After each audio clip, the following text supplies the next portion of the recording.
I also want to say thanks to many of you here who offered a lot of prayers and encouragement for our First Lady over the last year.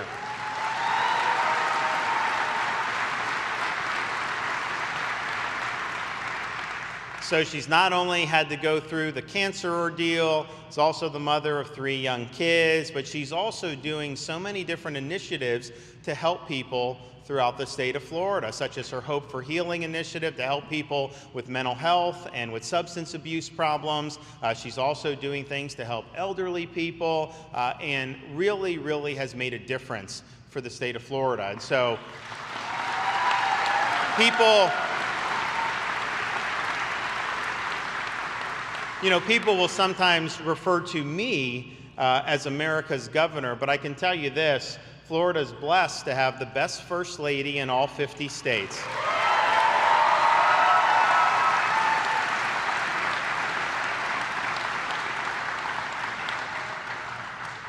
One of the things that separated Florida from some of the other states over the last few years is we did the right thing, but we did the right things when it wasn't easy.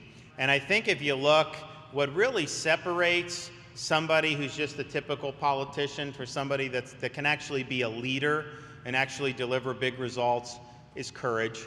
You got to have the courage of your convictions. You got to be willing to stand strong. You got to be willing to show backbone.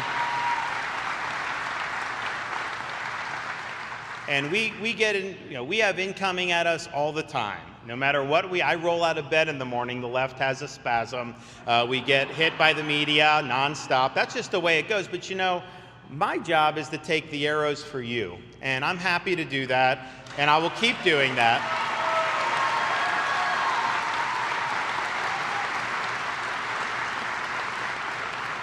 And the reason why I'm perfectly content doing that is because we've got really big choices to make right now with what's going on. Do you want to continue to be a free state, a vibrant state? Do you want to go in the direction of a California or a New York? Do you want to go in the direction of a Joe Biden with what he's doing? Well, here's the thing, though. That's not something that's just going to happen. You got to fight for what you believe in. You got to get involved. You got to work hard. I'm motivated to do it because I feel blessed to have been born in America.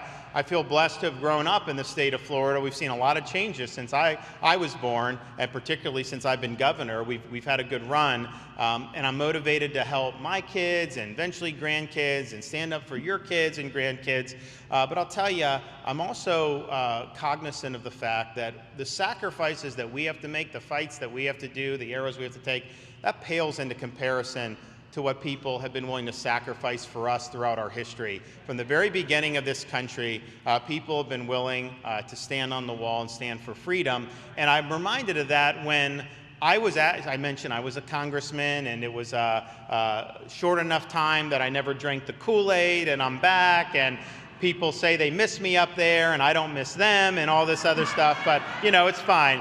But we would go, you'd fly to Washington, back and forth from Florida, or wherever state you're coming from, and there was one route where if you were going parallel to the National Mall on the way to Reagan Airport, you actually saw, if you looked out the left side of the plane, sweeping views of these memorials on the National Mall. Abraham Lincoln, you see the reflecting pool, you see MLK, you could see Jefferson, the Washington Monument, and eventually a really majestic view up on the hill of the U.S. Capitol building. And the tourists would look at that, and even I as a member of Congress would look at that, and it represents kind of principles that make our country unique, and it makes you feel good to see what those monuments represent. But as I was doing that so many times, it finally occurred to me that when everyone was looking over on the National Mall at the left side of the plane, the better monuments are actually out the right side of the plane. Because if you looked across the Potomac River, you looked into Northern Virginia,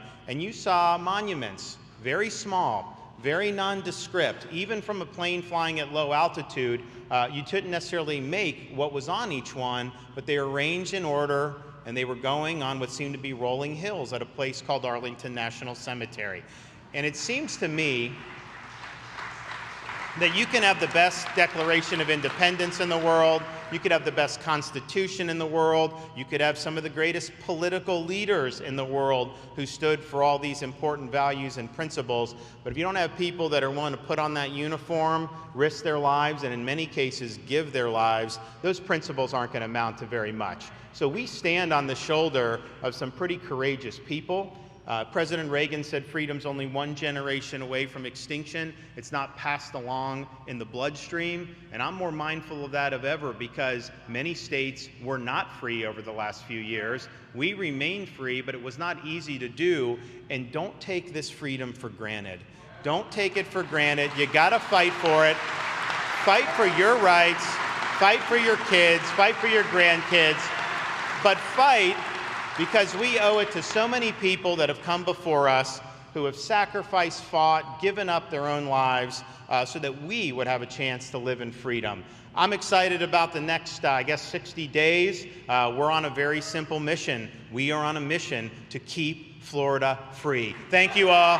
God bless.